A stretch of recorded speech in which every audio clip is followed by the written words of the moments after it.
Jikalau umatmu bertanya Muhammad tentang ruh, jawaban.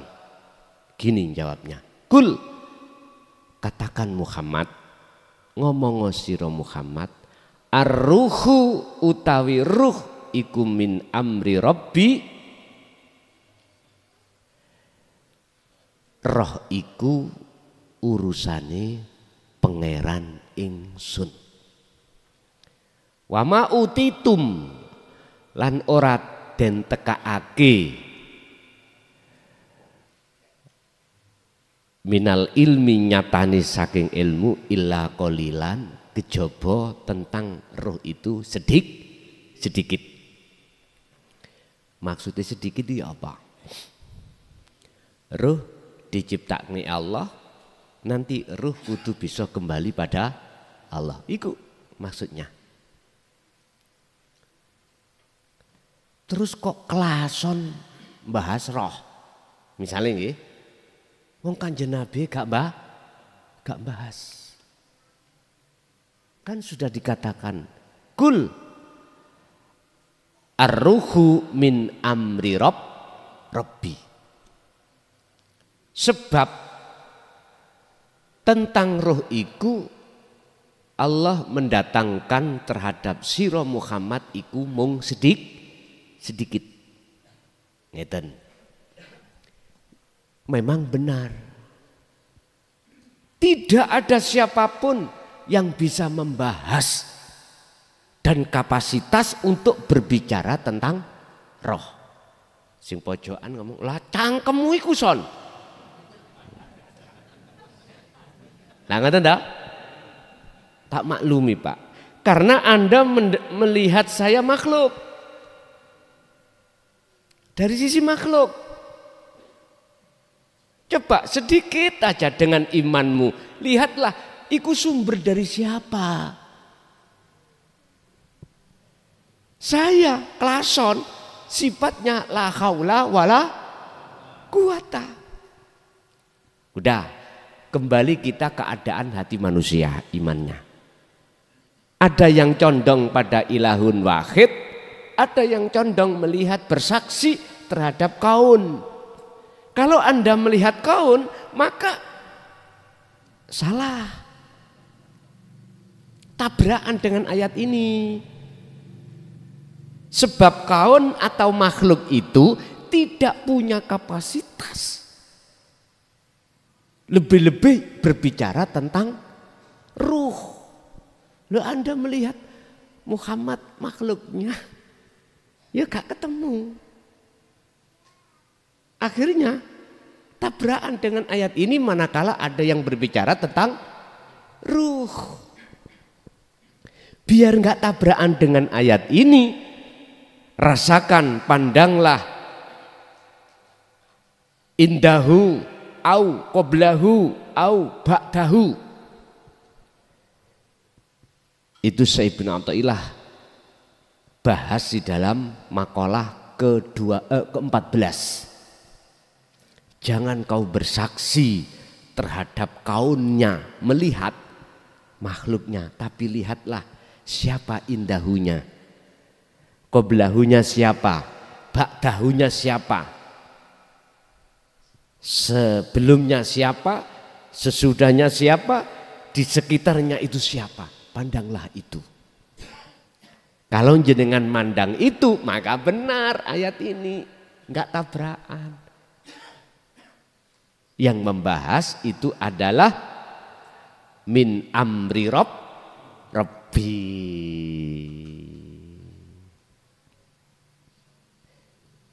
Ini Rasulullah langsung menyatakan bukan saya yang membahas, tapi yang membahas adalah Tuhanku.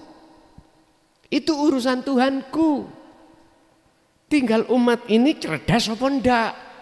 Kalau enggak cerdas, itu tadi nyawang makhluke. Akhirnya tabrakan. Yes. Ini maksud Al-Qur'anul Qadim dalam Al-Qur'anul Karim. Dalam surah Al-Isra ayat 85. Nanti tak jabar nih Pak, mulai bismillah sampai terakhir Al-Quranul Qadim. Apakah nanti berani saya menulis? Berani.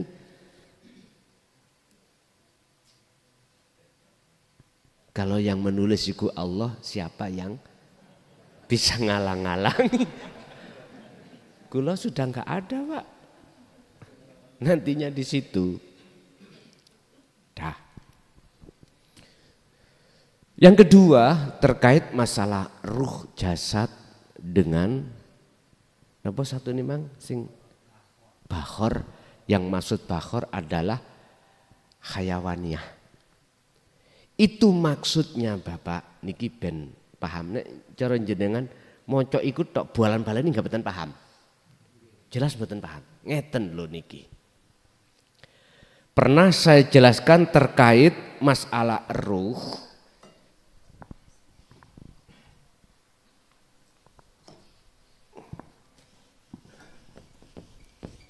Aja ndelok kelasone lho ya. Amen ndelok kelasone tabrakan nambah ayat 85 niki.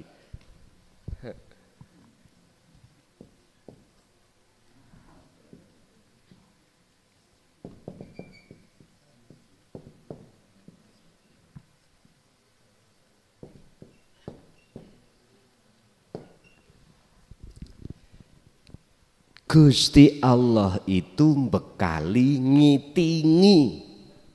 Apa yang ngitingi? Nyandingi, menyertai ruh di dalam alam arwah itu dua sifat. Dua sifat, satu basariyah, dua basiroh. Basariyah iku napa jenengan sebut mau? Kohar. Bakor, mohon maaf. mohon maaf ya, salah sebut. Bakhor.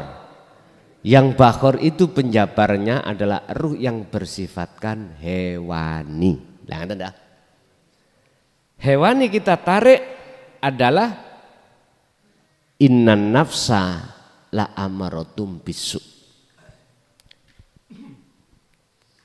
Boleh disebut nafsu,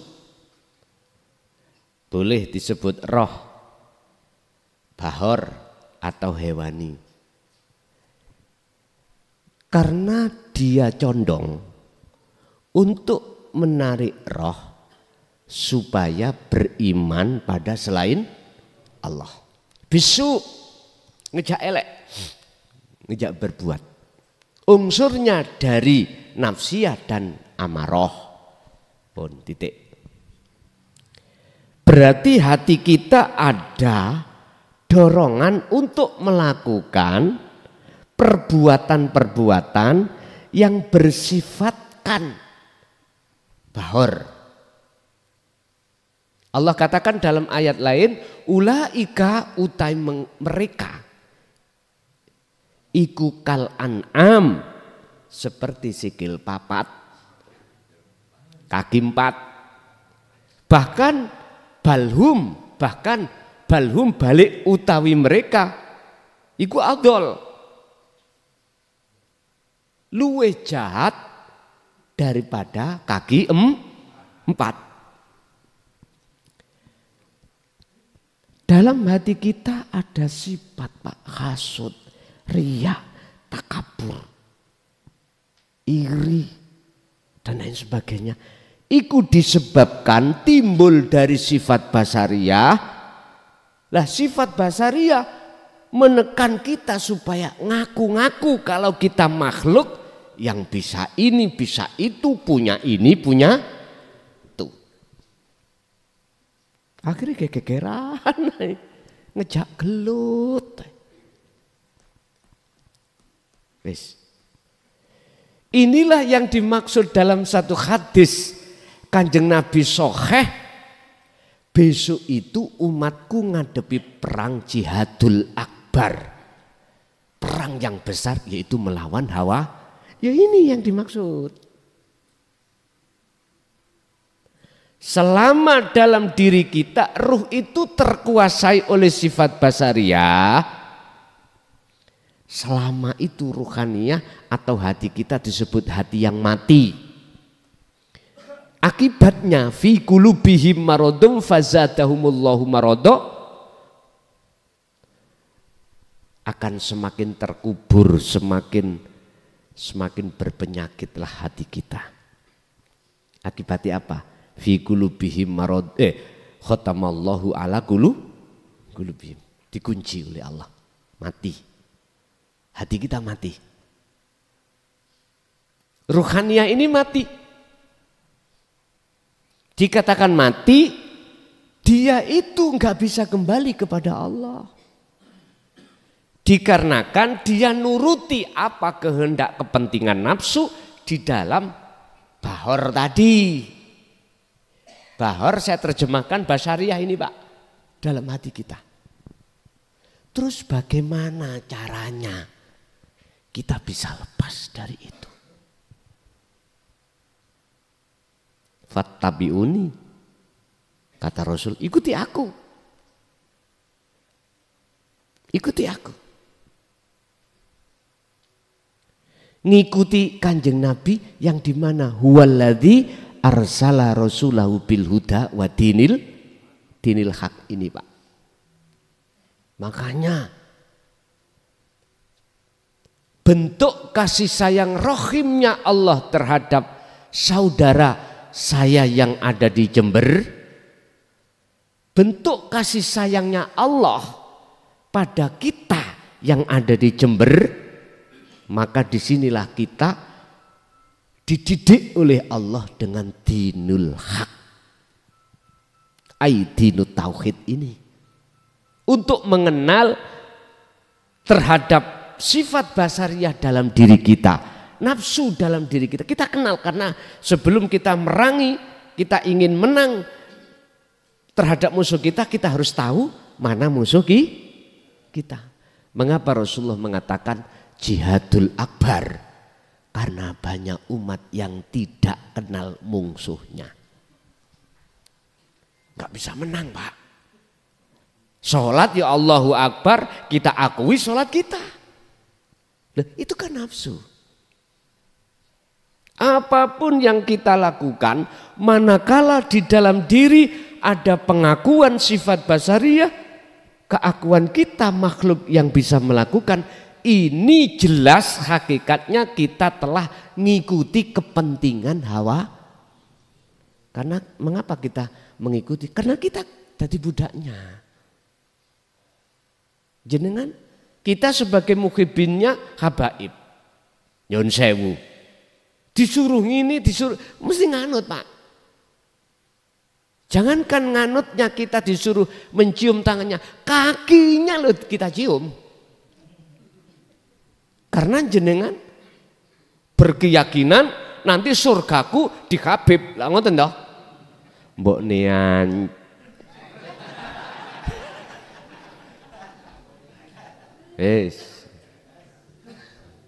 Iki cambuk Pak. Tapi ingatlah, cambuk ini adalah obat bagi Anda yang yu'minun, fal yu'min, percaya. Tapi ini tidak menjadi cambuk, bahkan terasa pedih dan perih, akhirnya sakit hati. Manakala faliyakfur, Anda mengingkari. Makanya saya katakan, ngaku gak ngaku, kita duriyah atau tidak, kita itu ngaku itu gak ada faedahnya bagi kita.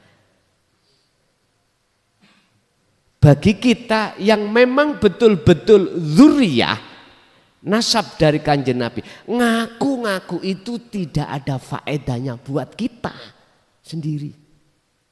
Enggak ada faedahnya. Justru kita malah semakin jauh pada Allah.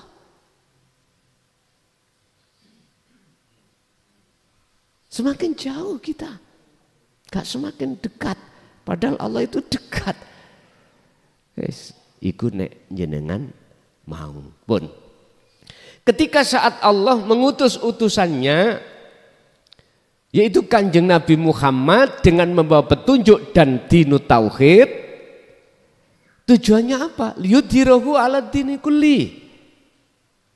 Untuk mensucikan hati kita, membebaskan hati kita dari belenggunya hawa. Kalau bahasa muradnya itu ngene, liyudhirahu ala dini kulli, untuk mengalahkan agama-agama yang sebelumnya itu enggak bener. Lho ngono lho iku. Tapi tak terjemahkan secara individu untuk membebaskan ruhaniah Anda dari sifat basariyah. Dari roh bahor tadi nggih, bahor. Ketika ilmu petunjuk itu sudah kita dapatkan, bentuknya kita faham, lalu muncul iman. Kalau sudah amanu ya wa amilus sholihah, praktekkan. Berarti bentuk jenengan kholwat dengan sistem dikron kathiron, kelawan sejatine dzikir kathiron yang sebanyak. Ya ayyuhalladzina amanu, wahai orang-orang yang sudah beriman, uzkuru do ilingo sira kabeh Allah ing Gusti Allah, dzikron kelawan ingat, sesungguhnya ingat, sak temeni iling kathiron kang akeh. Al-Ahzab 41. Fasabbihuhu, maka kemudian bersihkan apa mang bahor di dalam dirimu sifat basariah. Keluarlah dari sifat basariahmu, keluarlah, lepas kau dari belenggunya hawa nafsu, bersihkanlah. Lakukan itu bukrotau wa wasilan, baik siang maupun malam, baik pagi maupun sore. Inilah Pak yang kumaksud, kunci dari segala kunci ilmu tauhid yang tidak ada ujungnya, muaranya pusere dzikir. Sejatine dzikir adalah pelepasan eksistensi keakuan kita sebagai makhluk, lalu masuk ke alam fana. Disitulah kefanaan atas semua selain daripada Allah. Kalau gitu nyatalah Allah. Idfin, kata beliau, wujudaka, pendemen wujudaka ing eksistensi Anda sebagai makhluk wujude. Lepaskanlah rasa pangrasa rumangsa wujud keakuan kita pendem di mana? Fi ardil humuli, di dalam bumi humul, yaitu bumi kefanaan. Al humulu sepi, bumi kefanaan. Itu kholwat dzikir sirul asrarun, terus jalankan untuk menuju alam fana. Sebetulnya Pak, jenengan kalau sudah terbiasa di situ, mboten pakai lama fana itu. Sadek saknyek, sadek saknyek, sadek saknyek terjadi. Olehnya kita sulit untuk menuju kefanaan, kegandolan sampai sifat basariyah ada di situ. Pun ngalir mawon. Ngalir mawon. Lah wenteng mengke. Pun dengan cara itulah jenengan akan terlepas dari roh bahor. Setelah itu nyun sewu, siapa sih roh itu nanti? Basariyah, basiroh ini akan berkumandang. Akhirnya ruh dikatakan ya ayyatuhan nafsul mutmainnah irji'i ila rabbiki radiyatan mardiyah. Jadi roh itu Allah.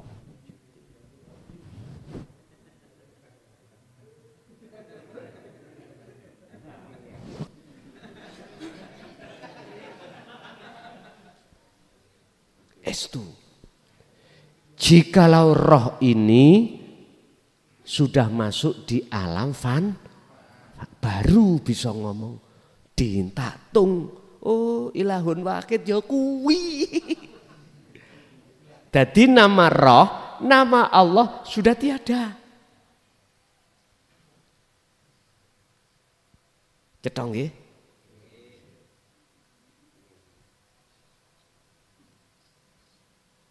Jenengan kali kula nek maos kitab napa niku, Pak?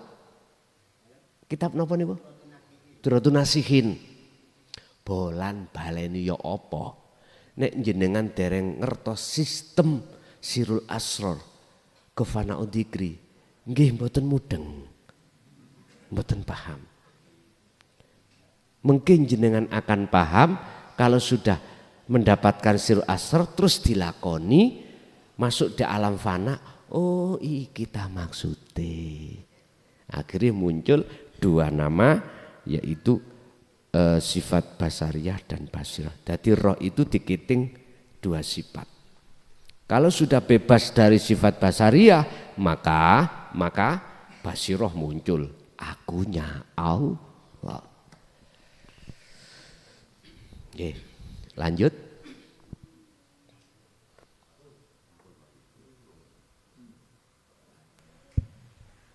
Oke.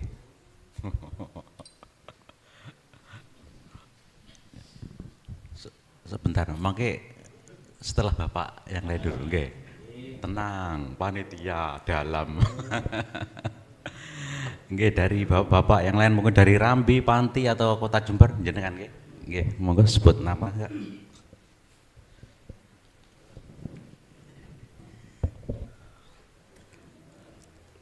Ngapunten.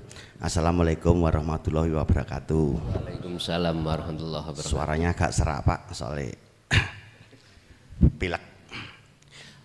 Perkenalkan sedikit saja, nama saya Budi dari Padepokan Sukomoro Ngetem bersama rombongan ini Pak. Saya mau bertanya mengenai dosa besar dan kecil, katanya tidak ada tadi nggih. Biar tidak menutupi apa itu kita, supaya dosa besar nggak ada, itu gimana caranya nggih? Ini pertanyaannya begini, berarti kalau dosa besar dan kecil ini tidak ada, apakah surga dan neraka itu ada Pak? Ngapunten, matur nuwun nggih. Wassalamualaikum. Waalaikumsalam warahmatullahi wabarakatuh. Dosa kecil atau besar itu makhluk apa kholik? Oke. Surga neraka makhluk napa kholik? Oke. Inni wajjahtu wajhiya sifatnya lilladzi fatoros kang nyiptakake sapa alladzi as-samawa wal ard. As-samawati ing pira-pira langit wal ardi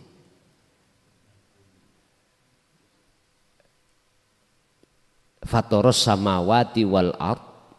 Ardi apa ardo? Wal ardo, ngoten nggih. Hanifau wa ma ana minal musyrikin. Seseorang kalau sudah wajhiyah selain Allah sudah tidak ada. Seseorang kalau sudah masuk di alam fana, maka selain daripada ilahun wahid, maksud Allah itu ilahun wahid, itu sudah nggak ada. Berarti surga tadi miturut basiroh nggak ada. Walaupun miturut basariah itu ada. Sama dengan gini Pak, niki penghapus. Mata saya bersaksi, mata dohir basariah. Wujud Pak ini, ada. Tapi basiroh jenengan bersaksinya, asyhadu alla ilaha il. Ketika jenengan itu betul-betul bersaksinya hanya terhadap wujudnya ilahun wahid, yang kita sebut umat Islam Allah, maka penghapus tidak. Makanya di dalam la ilaha itu ada perintah nafi. Ilallah isbat. La ilaha illallah. Iki nafi, iki isbat. Mengapa nafi? Apa sih nafi? Membersihkan. Mengapa sih kok ada perintah membersihkan? Karena kotor. Kok umpama hati kita nggak kotor, nggak mungkin ada perintah untuk membersihkan. Pagi-pagi ibu mewir-mewir. Gugah-gugah anaknya digebuk sapu. Bangun, nyah sapu. Perintah ibu kepada anak supaya membersihkan disebabkan karena Jadi munculnya asbabun nuzul, munculnya ayat yang mengatakan ani'budullaha wajtanibut tauhid itu karena dalam hati kita ada kotoran, ada selain ilahun wahid. Yang konteksnya iman, yang konteksnya wujud, yang konteksnya macam-macam. Bersihkan. Loh ini loh kalau tidak mengerti sirul asr, dari mana jalannya bisa membersihkan? Makanya aku sering katakan, panjenengan he dulurku sing onok syariat lebih-lebih sing torikoh, sing kenal dikir jahrer kali dikir siri, lekaslah pahamono gawon dikir sirul asr ketika kau khususiyah, ketika kau solo, biar bisa wusul pada Allah, biar Anda bisa dimasukkan Allah di alam kefanaan. Kalau ndak secara sistem mboten saged. Makanya Miftahul Ulum Jaya Baru Pondok itu mewadahi thariqah manapun, Pak. Silakan dari thariqah manapun untuk mengenal kepada Tuhan ilahun wahid. Ketika saat khususnya bisa sampai di situ bagaimana? Ojo mung mirit jarer sirit tok ae. Ya sampai gondol wangel lah. Tapi memang prosesnya dari situ, lho ngeten dong nggih. Prosesnya dari situ. Jadi kalau sudah kefanaan Bapak, nama yang namanya surga neraka itu tidak ada. Ayo tabrakan. Iya tabrakan. Mitra syariat. Tadi kan sudah saya katakan surga neraka makhluk napa ora? Makhluk, oke. Berarti makhluk sifatnya kekal napa mboten?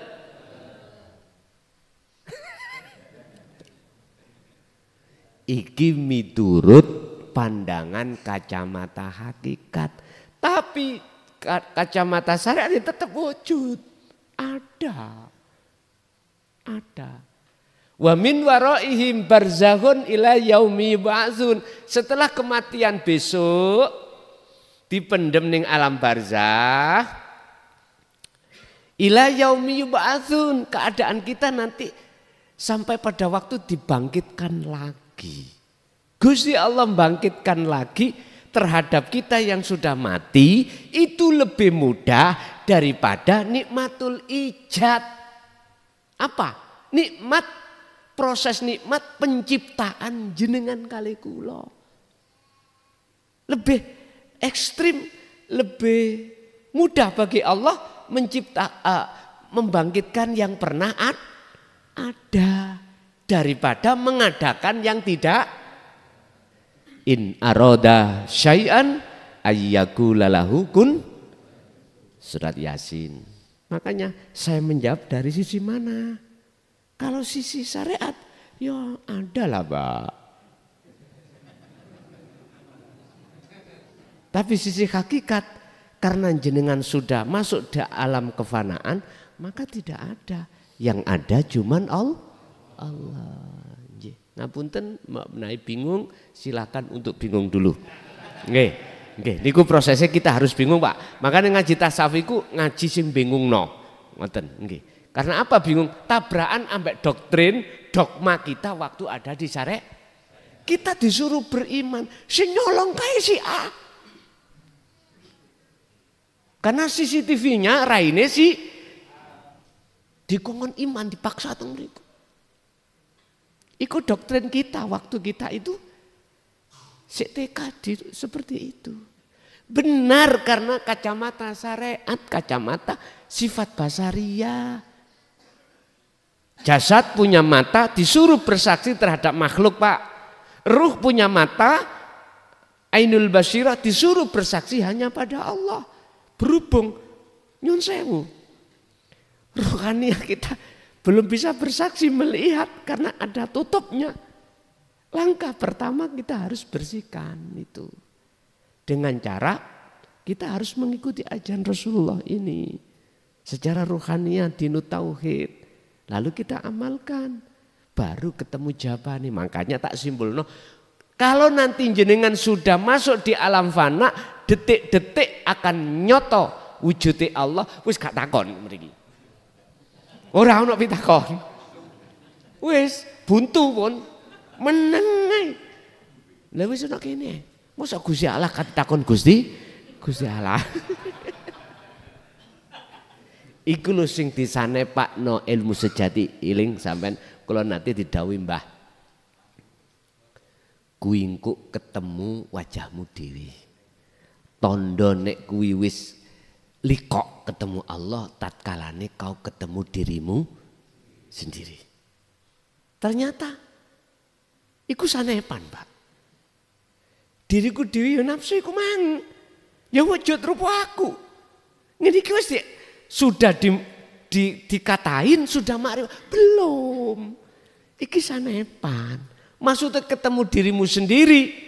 Setelah keakuanmu hilang, fana, akan muncul keakuan Allah. Itulah yang melihat Allah. Allah sendiri. Oke, lanjut. Ekstrim temen rek bahasa niki mang. Nggih, monggo. Nggih, matur nuwun. Ngapunten, wau saking pundi, Pak? Pak Budi? Oh, getem. Ngeten iki nek sing dihadapi mahasiswa sudah S3. Ngeten iki. Nggih. Nggih, monggo. Iku ibarat. Nah, profesor sing wis ngaji bab ilmune profesor iki. Nggih, monggo. Nggih, matur nuwun saking sederek selamat bergabung nggih, saking sederek getem nggih. Besok hadir lagi di Jumat kedua nggih. Terus Bapak yang seterusnya dari nggih, monggo. Dari Rambi. Dari Jember.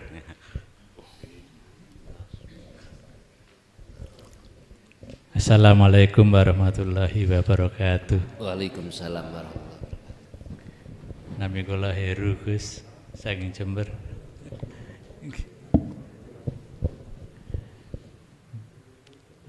Setelah kita melakukan kholwat hingga kita wusul misalnya, masih perlulah kita bertuhan pada saat kita sudah tajalli Allah. Karena sesungguhnya Allah sendiri kan tidak bertuhan. Itu yang pertama. Selanjutnya saat kita sudah bertajalli, yaitu berarti kita sudah liqa pada Allah. Tetapi kan itu tidak menerus dan kita bisa kembali lagi. Di situ mungkin kita berlaku lagi yang kita tidak bertajalli lagi, sehingga kita bertuhan lagi. Begitu Gus. Matur nuwun. Assalamualaikum warahmatullahi wabarakatuh. Waalaikumsalam warahmatullahi wabarakatuh. Proses kekasih Allah proses satu hamba yang dijadikan Allah sebagai Habib itu ada 3. Ketika mengistiqomahkan sejatinya zikir. Pertama, dipertemukan Allah liqa. Mangkana yarju liqa Allahi fa inna ajalallah la'at. Barang siapa di dalam hatinya ada harapan, keinginan untuk bertemu Allah, maka Allah berjanji dalam waktu yang sudah Allah tentukan pertemuan tersebut. Ketika beliau dikatakan liqa, bertemu Allah dalam kurung tajalli, maka segala hukum apapun tidak akan bisa menyentuh. Enggak ada. Enggak bisa dihukumi, karena yang dihukumi tidak ada. Sebab Allah pun tidak bisa hukumi. Ada hadis, ada Quran atau makalah bahwasanya Allah dihukumi? Enggak ada. Leres.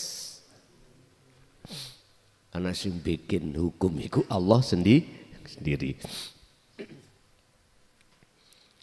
Itu disebut musyahadatul fana. Kefanaan dalam bersaksi pada Allah. Kekasih Allah yang kami sebut sebagai Habib. Ini 24 jam belum sempurna. Akhirnya Allah turunkan kembali. Turun keadaan ruhaniah turun. Kalau jasmaniah mesti turun. Yang kumaksud diturunkan adalah ruhani. Akhirnya ketika dia turun dari maqam musyahadah, maka berlakulah dia itu bertuhan. Sebab di situ ada makhluk, ada kholik. Tapi Allah ingatkan, dikron kathiron, perbanyak dikirmu. Itu maksudnya supaya jenengan itu naik ke pangkat berikutnya, musyahadatul kamil atau fanaul fana. Ini pun waktu tidur nggak bisa. Untuk ingat Allah, intinya dalam 24 jam ruhaniah kita keluar dari musyahadah. Cuman mutunya lebih sedikit. Bertuhannya itu lebih sedikit. Lalainya pada Allah, bahasa sederhana itu cuman sedikit. Kedua, makom ini digolongkan Allah, dimasukkan Allah, namanya makom mahfud. Mahfud itu kerekso. Artinya kerekso, separah apapun jenengan sebagai kekasih Allah yang kepreset di dalam kepentingan nafsu, akhirnya lalai pada Allah, jenengan ini ditarik lagi. Beda dengan ahli hijab loh Pak ya. Kalau ahli hijab nggak ada ingatnya sama sekali. Col gondol. Loh, itu pernah kita alami Pak. Dan itu memang proses. Itu sebagai pembuktian kita dari alastu birabbikum qalu bala syahidnya. Kalau kita sudah pernah tanda tangan MOU terhadap ilahun wahid, kita tidak akan beriman, tidak akan menyembah, memuja, memuji kecuali hanya padanya. Kesetiaan itu diuji lewat sifat basariah tadi. Roh nopo tadi? Bahor. Ya. Nggih. Kitab napa, Pak? Kitab napa? Duratun Nasihin. Oke. Sebetulnya kalau kita mau mengkaji Duratun Nasihin dari sisi dalamnya bagus. Tapi sing banyak itu di sisi luarnya yang dibahas, ibadah dohir. Gak mau membahas ibadah batin. Udah. Dikron kathiron, tetap perbanyak ilmu nang Allah. Berarti caranya kita harus lewat kunci sirul asro terus nih. Terus. Akhirnya sesuai dengan janji Allah, masuklah kita pada makom musyahadatul baqa. Ini dimasukkan Allah di makom maksum. Artinya 24 jam jenengan ini ruhaniyah maksudnya nggih. Ruhaniyah ini tetap ada di musyahadah. Walaupun jasmaniyahnya itu ada di tengah-tengah ibadah murni atau tidak murni. Tetap. Tidurnya pun jasad, ruhaniyah tetap di musyahadah. Dengan bukti napas nggak pernah berhenti. Guys. Ini nek cara syariat mengatakan yang maksum itu cuman kanjeng Nabi. Kita terima. Begitu sulitnya memang. Tapi Allah katakan dikron kathiron fasabbihuhu bukrotau wa aswi wasila. Untuk mencapai makom maksum di sini. Pertanyaannya, apakah kita umat secara syariat ini bisa mencapai makom maksum? Bisa. Sebab Allah dulu dengan Allah sekarang ya sama. Kalau kita mengatakan sekarang nggak bisa, itu sama halnya kita membatasi sifat kuasanya Allah. Allah kan sudah omong in arada syai'an ayyakula lahu kun fayakun. Atau innallaha ala kulli syai'in qadir. Kalau Allah menghendaki itu tidak ada Pak, di dalam bahasa Quran itu ngomong nasab duriyah nggak ada. Mesti memakai mayyasha. Hamba yang man itu kan nakiroh umum. Walaupun kita nasape iku mau begenggek. Tukang perampok. Kalau Allah menghendaki, siapa yang bisa ngalang-ngalangi? Cuman ciri-cirinya yang digendaki Allah yang bagaimana? Az-Zumar 18. Alladzina yastami'unal qaula fayattabi'una aksanahu. Mereka yang mendengarkan ajaran Rasulullah ini lalu beriman. Setelah beriman kan percaya. Kalau ini al-haq datangnya dari Allah, tidak dari Muhammad. Ya, fayat tabiuna aksan mengikuti. Berarti bentuk mengikuti jenengan itu keadaan apapun hati tetap berdik sesuai kemampuan panjenengan. Sekarang kita kalau di fana kemampuan yang nggak bisa disamakan di kamil. Di kamil juga nggak bisa disamakan di bako. Nanti Pak, dengan seiringnya berjalannya waktu jenengan berzikir, semakin lama ke depan akan semakin terus tambah baik. Siapa yang berjalan ke arah barat, maka semakin jauh arah timur yang ditinggal. Tapi nek sampean niku berjalan di tempat, ya ora tutuk. Paham nggih maksudku? Siapa yang terus mendekat pada Allah, otomatis dalam hati jenengan akan meninggalkan kesenangan dunia. Wis titik. Kebalikannya, siapa yang hatinya condong terus terhadap hubud dunia, maka semakin jauh hati kita pada Allah. Jadi letak dikatakan tidak bertuhan itu ketika saat di fana. Bagaimana jenengan dikatakan bertuhan wong jenengan iki makhluknya sudah tiada. Ya niku yang dimaksud ilahun wahid. Kul katakan Muhammad huwa utawi iku Allahu secara syariat utawi jenenge Allah iku ahadun esa. Ya kudu nyembah niku. Nyembah esane, ojo nyembah jenenge. Nggih. Lanjut.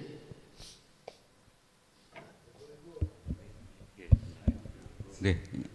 Ada kelanjutan sekedit sedikit niki, Gus.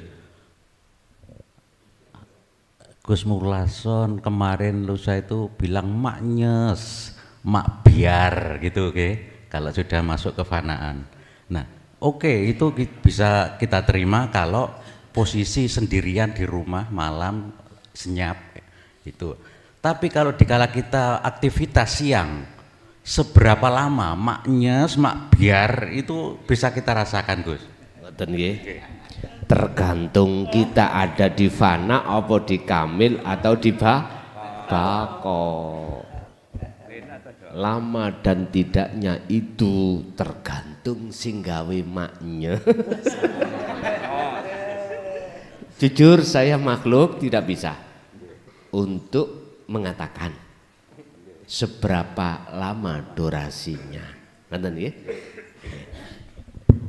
Nggih, matur nuwun. Lanjut, ngapunten nggih tahan sebentar Bapak-bapak nggih. Ganti situasi ibu-ibu dulu nggih, nanti kembali ke bapak-bapak. Oke, ibu-ibu nggih. Nah, monggo ibu-ibu ada kesempatan bertanya jika ada. Nggih. Ada Bu nggih. Monggo. Oh, sampun puas nggih dengan yang disampaikan. Nggih, matur nuwun nggih, kembali ke bapak-bapak. Alhamdulillah ibu-ibu sudah dong nggih. Nggih, ini kesempatan untuk saudara kita dari Pak Ustadz Mas Hori Kerangkongan, disilakan. Assalamualaikum warahmatullahi wabarakatuh. Ini terlalu sering, sakit semangatnya nih Gus. Tadi menerangkan tentang rahmat. Di dalam kitab Sirur Asror bab 9, di situ dikatakan ru'yatullah fi nawainih, kita melihat Allah ada dua hal. Ru'yatullah fi jamalillah fil akhirah bila wasitatin bil aksi mir'atul qalbi. Yang kedua, ru'yatullah fi sifatihi fid dunya biwasitatin min anwaril jamalillah. Yang saya katakan, rahmatnya Allah itu apakah ada di jamalillah fil akhirah atau ada di sifatullah fid dunya, atau kedua-duanya Gus. Lah, setelah kita mengkaji ke situ, kalau kita sudah fana, apakah rahmat itu bisa dirasakan atau tidak usah dirasakan, begitu Gus? Kalau kita menginjak ke sana, ini di dalam kitab Sirul Asror bab 9, begitu Gus. Wassalamualaikum warahmatullahi wabarakatuh. Waalaikumsalam warahmatullahi wabarakatuh. Ring kesing ini lho Pak. Ning dunya iki kita bisa melihat Allah secara basiroh aja. Tapi ning akhirat sempurna rahmat itu Allah bisa dilihat dohir dan batin. Iku nek dijawabno ngoten lho. Dengan bahasa Arab ya ngono kuwi, banyak yang tidak mengerti termasuk kula. Ngoten lho, ora ngerti. Kula niki asli Jawa. Ya dong. Bukan Arab, bukan. Kula asli Jawa sami kalian jenengan. Jadi gak pantes ngaku-ngaku duriyah.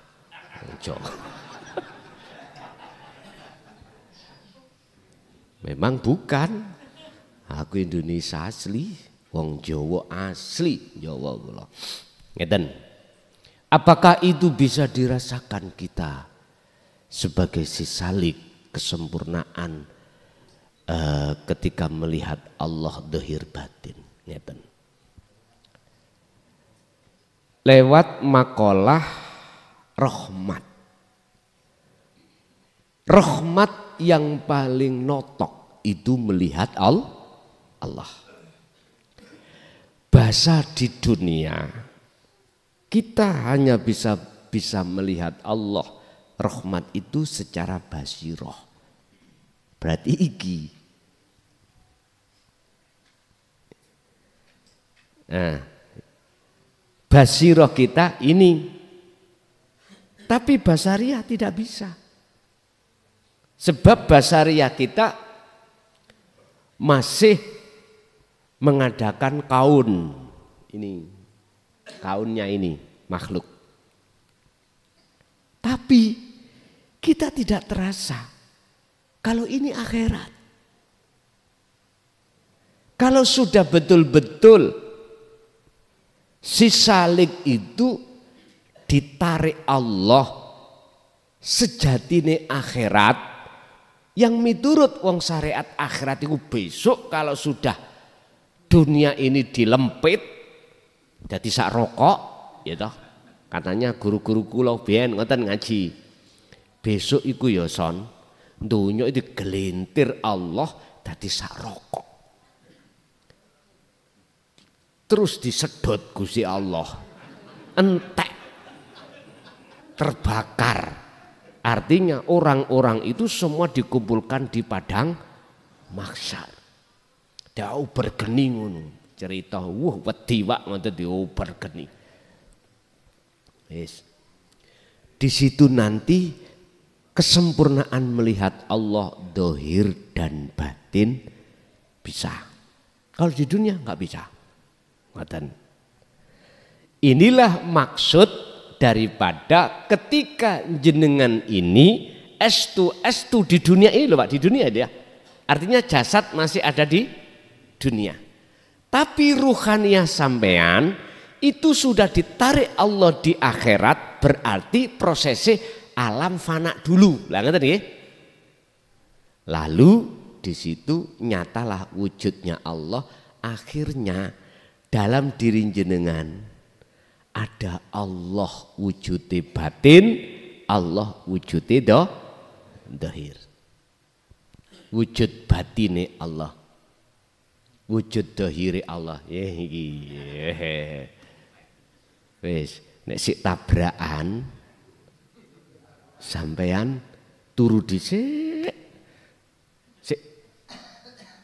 Turu dhisik. Ampun ditolak dhisik. Kok iso ya? Iki Allah iki apa ya? Wis ta. Sampean pikir sampak ndas complung mboten ketemu.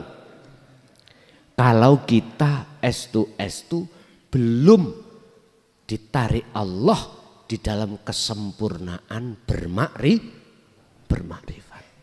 Dari pertanyaannya, apakah bisa dirasakan?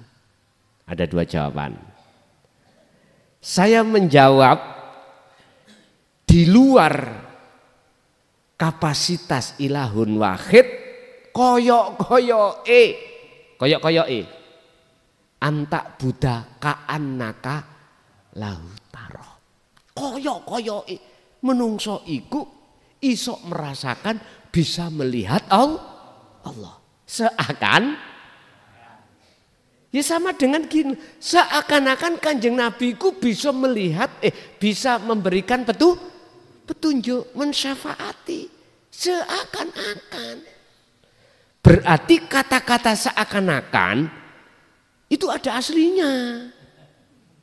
Siapa aslinya yang mensyafaati? Siapa aslinya yang menolong? Siapa aslinya yang memberikan petunjuk? Lah iki akhirnya kesempurnaan datang. Dialah ilahun wahid. Berarti jawaban saya kedua, si salik Bagaimana bisa merasakan wong si salik itu sudah tidak ada. Jadi yang merasakan siapa? Dirinya sendiri, ilahun wahid. Jadi jawaban saya dua Pak ya. Makanya di sini kan ada sebutan amal arifuna, anapun utawi yang disebut orang yang makrifat pada Allah. Ini jawabannya ada dua. Seakan-akan orangnya itu sudah bisa melihat ketemu Allah. Padahal asli nih, mboten toh? Mboten. Asli nih mboten. Baik nyun sewu, si A si B namanya banyak, enggak. Apakah itu lewat sifat? Enggak. Dirinya sendiri. Ya, yes.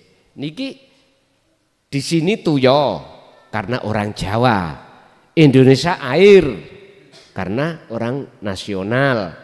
Mungkin di saudara saya di kaum Dayak beda, kaum Madura juga beda. Namanya beda-beda, tapi kan akad toh. Akad. Ya sama. Kita mengatakan Allah silakan, Allah silakan, Sang Yang Widi silakan. Wong itu nama kok. Sing penting semuanya itu ilahun wahid. Kalau sudah ilahun wahid, nggak ada perang palegrek Pak, nggak ada. Sebabnya kasut wis gak ada, riak ya wis gak ada. Ingin dimulyakne wong ya gak ada, ingin dipuji wong ya wis ra ada. Sudah nggak ada, sudah semuanya. Baru tidak akan mentebar fitnah atau makolah-makolah yang keluar dari risalatillah. Risalah-risalah tentang apa kapasitas Allah udah nggak keluar. Penak wis. Dadi ya tentrem, adem. Lalu di situ nggih rukun. Kalau sama-sama duduk di sini. Karena gak rukun rapodo-podo duduk di sini. Apalagi duduknya itu nyun sewu. Mboten duduk ilahun wahid. Sing kene kuno, sing akhirnya khilaf. Makanya di dalam kitab opo wae Pak, kalau masih bahas tentang syariat banyak khilaf. Contoh takbir mawon macam-macam. Sampai nek kepingin roh takbir wong macam-macam nang Arab kono ya. Ada sing model takbir iku macam-macam. Miturut dasarnya masing-masing. Pada apa? Kadar tahiyat lho kadang ana sing muter-muter iku diputer-puter. Itu ya punya dasar sendiri. Ada sing sendakep yo ngene. Ada yang enggak. Ya udah, biarin. Sing penting ilahun wahid. Sing derek NU silakan. Sing penting ilahun wahid. Sing Muhammadiyah ya ngono. Sing penting ilahun wahid atau yang lainnya. Enggak perlu kita itu beda atau khilaf pandangan akhirnya tukaran, itu gak perlu, gak penting. Nanti sing rugi itu umat jenengan kali kula. Jadi jawabannya ada dua. Memang seakan-akan seperti makhluknya, si saliknya yang merasakan berarti lewat sifatnya itu. Tapi aslinya bukan. Ya dirinya sendiri. Berarti sudah tidak membahas masalah isim, sifat, asma, af'al, dat. Jadi bahasnya ingsun. Udah entek wis, ingsun wis. Makanya wa aqimis shalah, lakukan salat lidzikri semata-mata untuk mengingat aku. Cuman untuk membedah aku ile, iku bagaimana? Bukan aku sebutan. Kalau dalam bahasa Quran, laisa kamislihi sayun, ya itu maksudnya. Ben gampang aku, ingsun siapa? Ingsun dirinya sendiri itu. Selain daripada itu batal pun. Nggih. Tasik wonten?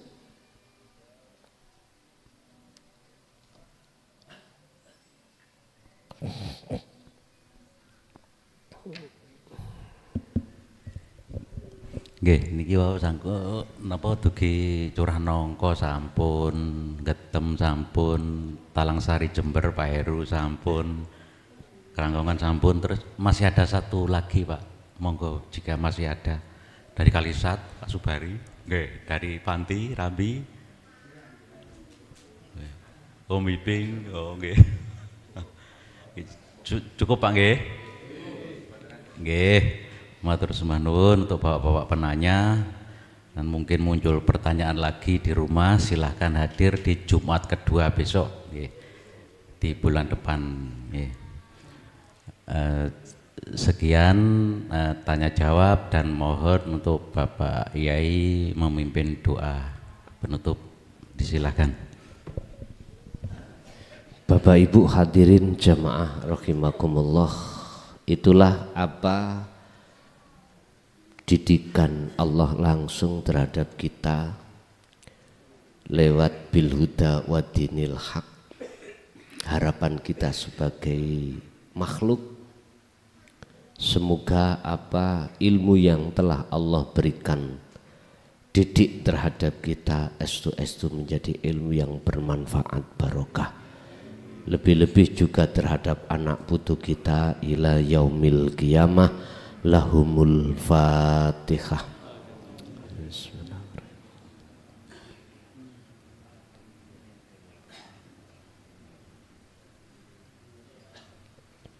Allahumma salli wa sallim ala sayyidina Muhammad. Alhamdulillahi rabbil alamin. Allahumma sallimna wal muslimin min afatid dunya wa adabil akhirah. Allahumma ya fattahu ya alim, iftah lana bifutuhil arifin wa ila auladina wa azwajina wa dzurriyyatina wa ahli baitina. Allahumma ya Allah, nawwir qulubana binuri hidayatika wa ma'unatika wa syafa'atika wa ma'rifatika wa ilaihim fid dini wad dunya wal akhirah. Allahumma yassir lana fi kulli umurina fid dini wad dunya wal akhirah wa ilaihim. Rabbana atina fid dunya hasanah wa fil akhirati hasanah wa qina adzabannar. Wa sallallahu ala sayyidina Muhammad. Alhamdulillahi rabbil alamin. Al-Fatihah.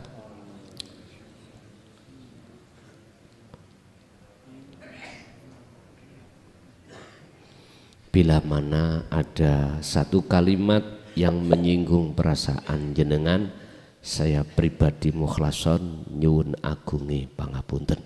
Akhirul kalam, hadanallah wa iyyakum wal afa minkum. Assalamualaikum warahmatullahi wabarakatuh.